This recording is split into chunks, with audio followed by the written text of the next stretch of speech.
Chapter 6. Home. Caleb stood in the grand hall of King Hallas of Avondale, in a regiment line beside the others who had led the attack on Grimhall. They had been standing there in the formal posture for nearly an hour, while their superior commander Arvus gave the full report to the king.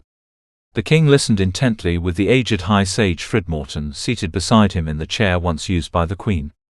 One of the three high sages of all wardens in the Westerlands, he was a very old and wrinkled man, clean-shaven with long white hair that reached the middle of his back. His angular face was fixed on Arvus, and his mouth drooped in a natural frown under his long nose.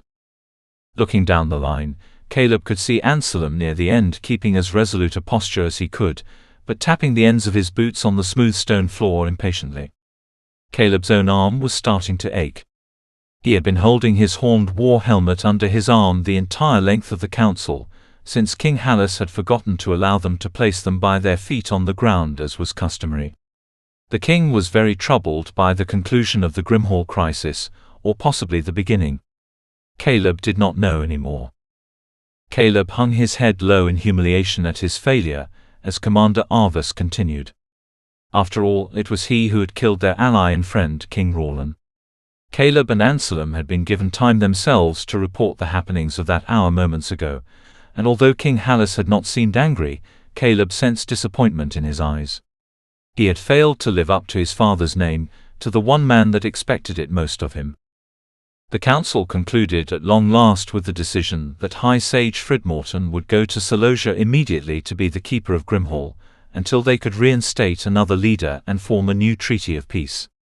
It would be an ugly business, to be sure, with the city hanging on the edge of anarchy, but the High Sage was the best choice. He was acquainted with the High Sage of Grimhall, who had wisely surrendered long before the field had been taken. Nevertheless, he would have quite a task on his old shoulders. High Sages were the keepers of the hex scrolls found in their regions, and were very protective of them, especially the High Sage of Salosia. Although the custom to meet every 3 years as a unified body of wardens was still in place, they were not always at ease with one another, and Caleb suspected that this conflict would only breed more enmity between their nations. The last of the 3 high sages of the Westerlands who dwelt in the southern kingdom of Manon was not so willing to cooperate, and had not attended the councils in over a decade. Though his seclusion was welcome at a time of chaos such as this. Caleb shook his head. None of this would have happened if I had handled the situation properly, Caleb thought bitterly to himself. When he looked up again from his thoughts, he was surprised to see that they had been dismissed, and that everyone was bowing low to the king before they exited. Caleb quickly followed and turned away, but he heard the voice of Commander Arvus behind him. "Rembrandt. His Highness would have a word with you," he said before walking past him and out of the chambers with the others.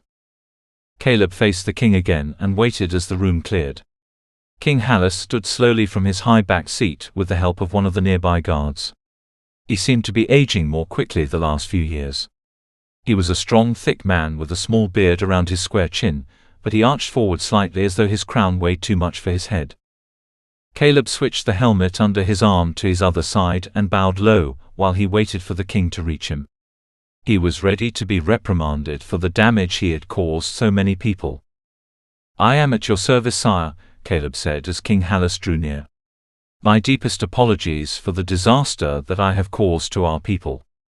I do not deserve to be stationed in your ranks." Caleb's voice shook with frustration. When no reply came, he looked up to find the king studying him up and down. Suddenly a tired smile cracked across his face, and he placed a hand on Caleb's shoulder. "Just as your father," he said in a kind, raspy voice. "The two of you truly share the same blood." Caleb did not know what to say or what he meant. "Certainly, my lord," Caleb said, still confused. As Daemon's son, Caleb knew the king cared for him, but he had never shown it as personally as now. King Hallas nodded reassuringly. "Always taking the burdens of the world upon yourself, as though you were fate's personal messenger." "But sire," Caleb said, "this burden surely is my own. I have failed Tritus and all of Avondale. I struck down a friend of the king, of my father, and our people will suffer for that. Grimhall has now fallen to ruin." King Hallas' hand slid from Caleb's shoulder and he shook his head. "Hear me, Caleb Rembrandt. Grimhall has brought this doom upon its own head. When a man sells himself, everything beneath him will crumble, as we see with King Rawlin. You did what you had to do, and thus have fulfilled your duty. You must see past the rest. It is the unfortunate duty of those who are strong. For the first time in days, Caleb felt a shred of serenity settle in his heart. His leader's sharp words chased away some of the doubt that plagued him. I just thought he would listen to me, Caleb said, looking down again. I was so sure. Nothing is sure, young Rembrandt. In time you will see that this tragedy will be invaluable to you on your journey to serve and protect those you hold dear. You will be a great commander yet, as your father was. Caleb nodded, and tried to take the last of the king's words as encouragement. He could avoid the looming shadow of his father's legacy in most situations, but not in the presence of the king. When Damon rescued my niece from the mountain ghouls, he was a foolhardy farm boy. I never suspected he would become the great hero of our time. He had the gift to make greatness out of nothing. You have this also. I would expect you to do the same. Caleb's father Damon had become one of the most loyal knights Tritus had ever known, surpassing armed rank and becoming the first knight and right-hand man for King Halus. Because of this, Caleb's training had been closely observed by the king. At times the king seemed more like a distant relative than a ruler, but Caleb always made it a point to disregard his family's history and show the proper respect nonetheless. He slowly nodded and forced a smile. He did feel as comforted as he thought he should be, but was too exhausted to react properly. That will be all from you, Captain Rembrandt, but I would like to speak for a moment to the young man Caleb, if that's all right, King Halus added with a wan smile. Something else troubles you. As you gave your report, I couldn't help but notice. In answer, Caleb took a deep breath and nodded. King Halus turned and dismissed the two guards who had followed and were standing close behind them. They returned to their posts by the throne, holding their halberds at their sides. The king led Caleb through a side door off to one end of the chamber, and into a private hallway that eventually led to the king's personal wing of the fortress. He walked with his hands behind his back, all formality absent from his stature. At the king's request he began to speak his mind as they walked side by side. Much has been on my mind since we left Grimhall, he said. We crushed them with little trouble. I understand their traitorous actions and our need to respond. I do not question our motives, but it was terrible to be fighting against those we have called friends for so many long years. To see them so weakened. The king's face was expressionless, but his head bobbed as he listened thoughtfully. Sometimes it is difficult to accept the will of fate. His influences on the minds of men cannot be explained. I have seen many wars in my long years, and I have watched those I once called brothers turn to enemies. The cost to protect is often high. He paused, noticing that Caleb's expression had not changed. But this is not all, King Halus said, reading his thoughts again. Caleb thought back to the dark throne room in Grimhall, imagining King Rawlin's crazed face as he cowered at his feet. He remembered his eyes jutting out in fear, how his once noble hands shook as they clutched Caleb's blade. It was as if his mind had been stolen away. King Rawlin had more than just a change of heart, Caleb said at last. Of that I am certain. He was completely mad. I could see in his eyes that something was tormenting him, as if something had possessed his body and was trying to be free. War and defeat can make brave men change, the king said. This seemed different somehow, sire, Caleb continued. Something had happened to him. And he said something strange. He said the Queen of Talgarth has specters from other worlds that do her bidding. Powers beyond comprehension. The king's eyebrows raised slightly in speculation. That is strange indeed, the old king observed. His demeanor seemed to have changed, but he shook it off after a suspicious moment of silence. Do not trouble yourself over this now. For the time being, I shall see what I can find. His vague answer did not satisfy Caleb. It sounded like something his father would say. At that moment they reached the end of the hallway. The heavy door to the king's quarters stood before them. King Rawlin was killed by the Queen of Talgarth, not you, Caleb. After a pause he said, You are dismissed. His abrupt answer was heavy with concern. Yes, sire. There is much to do in the knight's quarters tonight. No, objected the king. You are dismissed to go home to the city. You have done well, and you must attend to yourself. I'm sure your father would like to see you on this day of victory. And I understand there is another that would like to as well, he said with a small smile. Caleb bowed low and thanked him. He turned and made his way up the hallway, back through the throne room and into the upper halls of the castle where he could be rid of his armor. When he was finally able to, he let out a sigh of relief as he rotated his arm in the air, trying to work out the cramp caused from holding his helmet under his arm for so long. The city streets of Tritus were filled with music. The city bustled in unofficial celebration of their victory. They had celebrated heartily after the wars with the mountain ghouls had ended during his 4th year of service, and when the rebellion in the south of Avondale was thwarted a few years later, but as Caleb expected, the spirit of this triumph felt hollow. Some drank and hammered on the drums with hollers of joy, while others frowned and ignored them. He wondered how many of them knew the complete story, the truth of what had happened. As Caleb weaved his way through the merchant's alley that stretched from the castle walls into the city, heads nodded and hands slapped his back in congratulation. He was used to this treatment and received it with a casual nod and smile, having accepted long ago that he was doomed to be noticed everywhere as the son of Damon Rembrandt. People saw him and his father as walking icons of the greatness of their country, although Caleb often felt awkward and unworthy of all the praise. His father's name was known abroad, and though Caleb respected him and acknowledged his place in the heroes' halls, he considered himself no better than any other aspiring soldier of Tritus. He wished he could earn his own fame, rather than have it thrust upon him by the grandeur of his father's legacy. He made his way through the city, grateful that he had taken the chance to clean himself up. He now wore a light tunic that had been given him by his father when he had been made a captain. Embroidered on its chest in gold stitching, it bore the crest of Tritus, a Titan mountain peak crowned with a cloud. Beneath it, he wore plain pants and the oldest boots he had, as if he could somehow disguise himself from the eyes of the city folk. In his pocket he fingered the ring he had purchased, more unsure than ever of what he was to do with it. I couldn't possibly protect her now, with so much turmoil on the horizon. Caleb passed through the merchant's alley and down the main road that sliced straight through the maze of shops and side streets toward the eastern end of town where his father lived.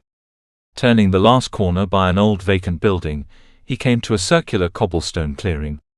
Rising up at the far end of it was a large white bricked wall with a staircase running up the face of it, which led to a higher level of the city.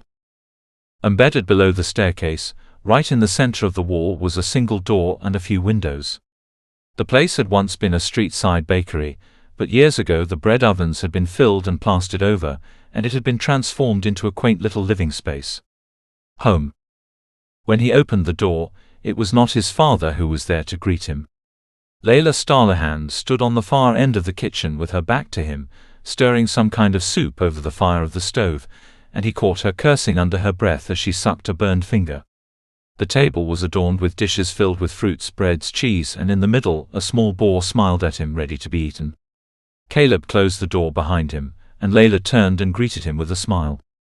Her long red hair was tied up while she cooked, and she had tucked her slim blue dress neatly under an apron stained with flour and oil.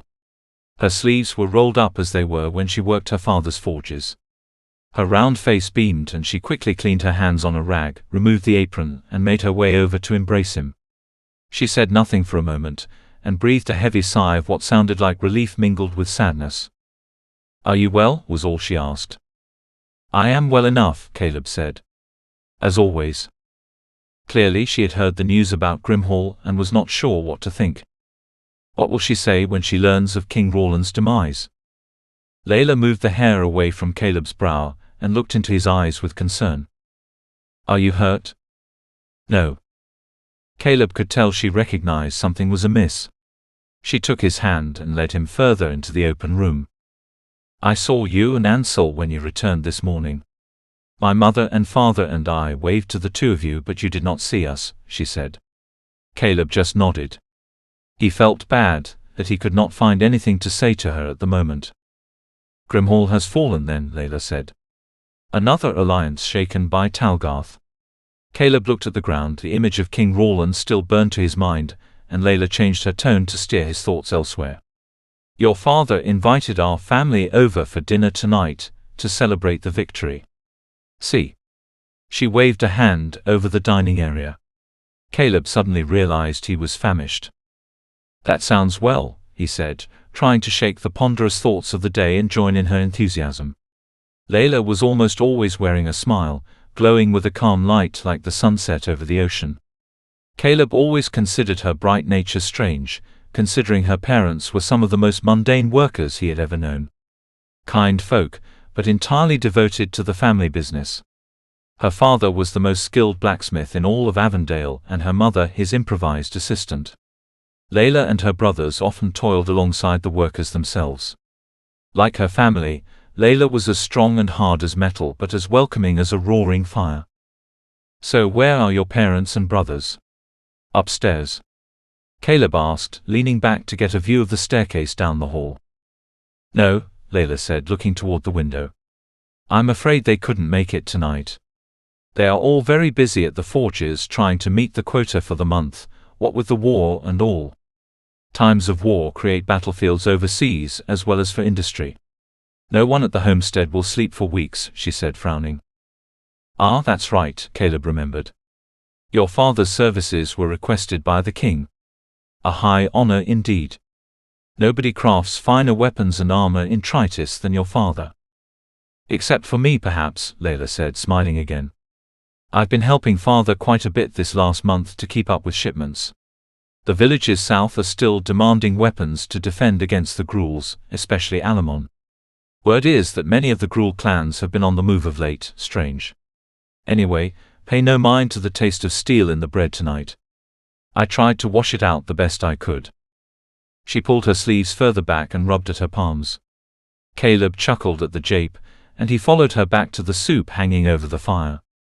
Already he felt the gloom lightening as he watched her taste the stew, and then continue to stir the pot's contents. How does she do it, he thought. He fingered the ring in his pocket again. He couldn't deny that this strong, beautiful woman had always held his heart. His feeling had only grown stronger since the days they played out battles in the streets with the other children. Naturally, she had taken to swordplay early on, observing the craft from her father and constantly clashing with her brothers at home at the forges. Many of the boys had shunned her for being as good, if not better than they had been, but Caleb had admired her for it. She had been an equal match even for him, until he began his training at the castle to be a footman for Tritus and started formal training. Even these days she could best Caleb with her bow. She was a woman now, slender and beautiful but strong. What man would not give her a ring of union but a coward? Caleb felt the familiar surge of doubt fill his heart. The feeling that had severed their courtship nearly a year ago, when he realized he would not be capable of giving her the care she deserved. Caleb mentally lashed at himself. No matter how he fought the feeling, he could not hold at bay the notion that to marry her would be selfish. How could he wed her only to leave her and most likely die in battle? Caleb let go of the ring in his pocket as he watched her add the finishing touches to the soup, and his mind instinctively jumped to another track as she turned. So where is my father? He went out to get a few last things and to take care of some business in town, she said. He told me he would be back soon. On cue, Damon Rembrandt walked through the front door carrying a sack over his shoulder and placed his feathered hat on the rack in the entryway. Even without his fame, Damon's very presence demanded immediate respect. He was tall and broad, and having passed age 60 the previous year, had a shock of thinning white hair. He had a thick moustache and beard that hung from his chin and came to a point. His eyes were deep and dark and somehow seemed to droop downward a bit, as if he had not slept in years. Even when he laughed amongst good company, there was always a hint of distance in his face, a subtle sort of sadness that seemed to follow him everywhere like a shadow. Ah, there he is. The hero of the day, he said proudly, his bushy moustache rising slightly at the corners. You return in safety once again, as I would expect from a Rembrandt, he patted his son on the back. I trust you have no injuries. Hello, father. No injuries that the wardens couldn't heal. It's good to see you. The time passes much too quickly, he added, noticing some extra crow's feet in his father's features. Pay that no mind, Damon said, shaking his head as he dropped the sack by the counter of ingredients. You have been busy with your duties. There is great unrest in the land these days, and much needs to be done to keep our plains clear of ghouls and bandits. It is a shame that such an ill doom has befallen Grimhall." Caleb looked at the floor and frowned as the thoughts he had barely managed to escape surged back to him. Layla had placed the soup and the rest of the food on the table, and noticed Caleb's distress. "Come," she said, doing her best to rescue Caleb from further contemplations. "Enough of war. We must eat before the food gets cold." They all took a seat at the long wooden table stretching across the room. Damon sat at the head and Caleb near the middle with Layla at his side. From where he sat he could see out into the hall, and gazed for a moment at the vague shape of a weapon leaning up against the study doorway. Shocked, he realized it was his father's famed sword. The hallowed blade.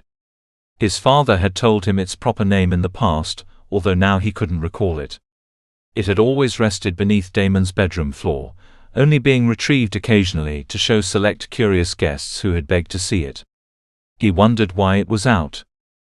With all the recent trouble, they decided to give a prayer to fate, tapping their foreheads with their middle fingers and then bringing their hands cupped to their mouths and began to eat. Silence prevailed and Layla frowned. Before her next attempt to lighten the mood, Damon spoke. "I have heard the news," he said as he passed a dish of vegetables. Caleb's chewing slowed to a stop and he sighed heavily. Try as he might, he could not meet his father's eye. Layla shot looks at both of them. "What happened?" she asked. Pained silence began to answer her question, but Caleb shook his head. He did not care anymore. "I killed King Rawlin," he said flatly. Layla gasped but rested her hand on his in concern. "Caleb," Damon said. "King Rawlin was a good man. He was my friend and he lived with honor. You must not take this burden upon yourself. We can only assume that a higher power drove him to break the treaty and lose himself to Talgarth. Fate has seen fit to take him away," Layla said. "Your father is right, Caleb. You were defending us from the east. You did what was necessary." Caleb was finished thinking about it for the day, no matter how often it was brought into discussion. He tried to look comforted, and took another bite of his meal as he nodded.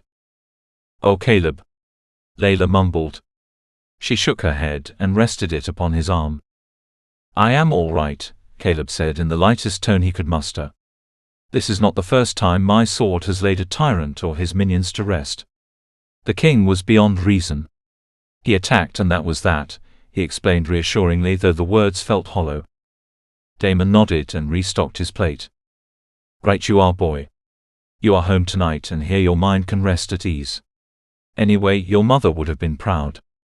Despite his encouragement, his face was expressionless as stone as he spoke.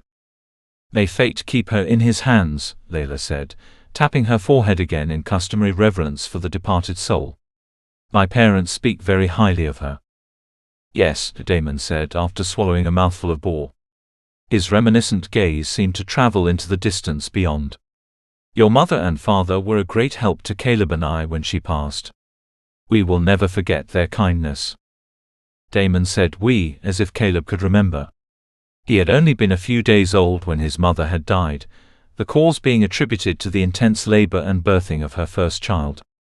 He had never known his mother, and had heard the story so many times before from both his own father and Layla's, along with many others in the city.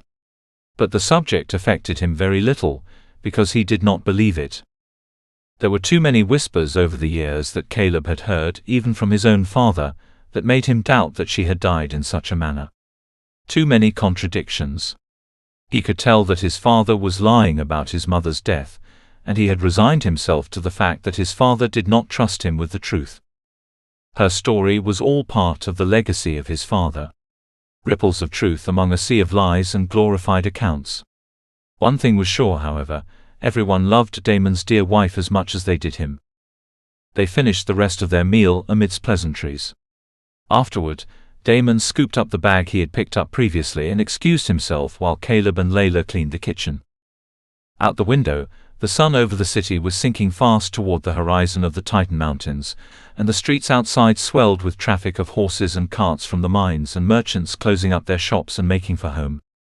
When the cleaning was done, Layla let her red hair fall back down to her shoulders. As she and Caleb approached the front door, Damon emerged from down the hallway.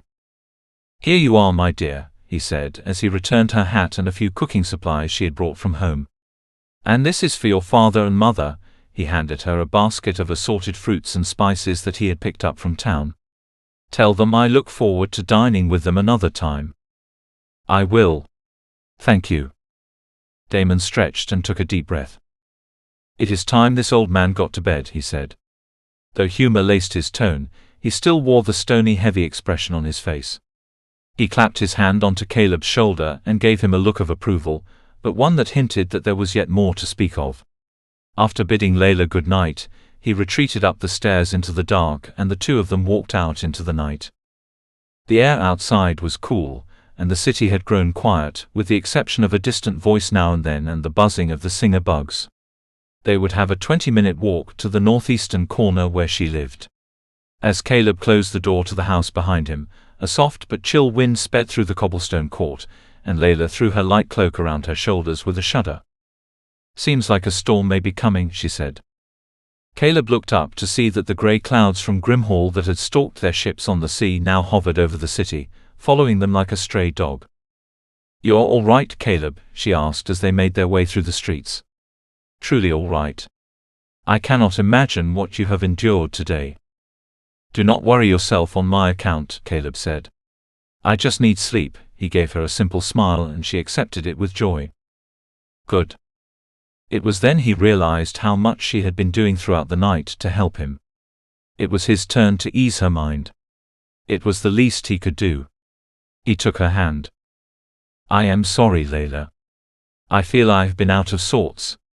I have known King Rawlin for 3 years now, long enough to know that he was a respectable man. There is something perplexing about how the Lioness of Talgarth can change a man and bring ruin to his entire kingdom in such a short time and from so far a distance. It was as if he was just a shell of the man I knew. He spoke of odd things, spirits from an unseen world and such." Layla listened carefully.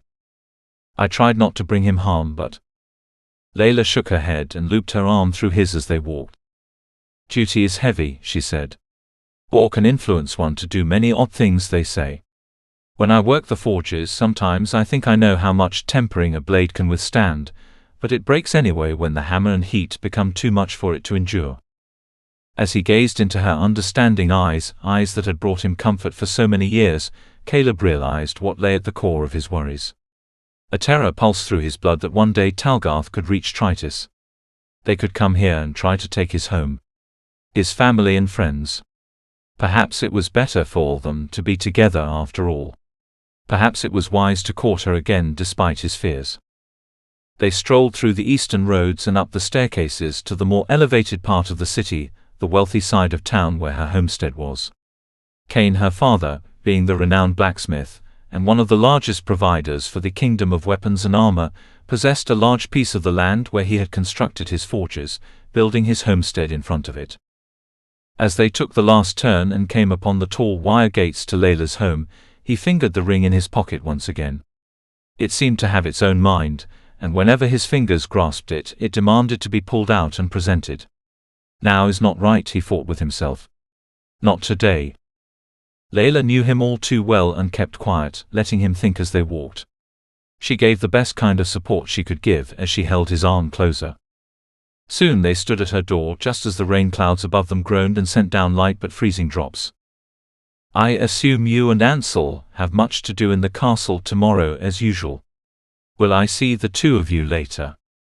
"Of course. We'll stop by as soon as we are through," Caleb said. Layla rested a hand on his cheek. "Please get some rest tonight, yes? And if you need me, I will be here." He nodded and smiled. She was always there. He embraced and held her for a moment. The thought of the ring came one last time but could not stay long before thunder clapped overhead and the clouds began to weep. He said his last goodbyes for the night, and as he raced home in the pouring rain, he argued yet again about whether or not a future was possible for them anymore. In his reverie, he did not notice behind the shadows of the buildings the dozens of faint yellow eyes watching him run. Thank you for listening. Subscribe and ring the bell so you don't miss the next chapter. Episodes go live every Monday and Friday morning at 10 a.m. Eastern Standard Time. The audiobook can be purchased in its entirety on Google Play Books. Get the whole trilogy now in both paperback and ebook formats. All links are in the description.